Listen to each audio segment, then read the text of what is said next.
ایک صحابی فرماتے ہیں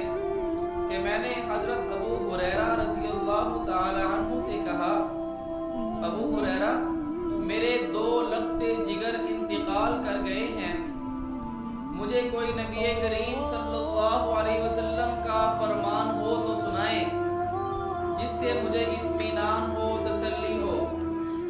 تو حضرت ابو ہریرہ رضی اللہ تعالی عنہ نے نبی کریم صلی اللہ علیہ وسلم کا ایک فرمان ان کے سامنے بیان کیا۔ آپ نے فرمایا کہ جو بچے انتقال کر جائیں گے وہ بچے اپنے جنت میں بلا روک ٹوک گھومتے پھرتے ہیں، اور جب قیامت کا دن ہوگا تو وہ بچے اپنے والدین کو پہچان لیں گے اور اپنے والدین کا ہاتھ یا کپڑا وہ پکڑ لیں گے، اور تب تک نہیں چھوڑیں گے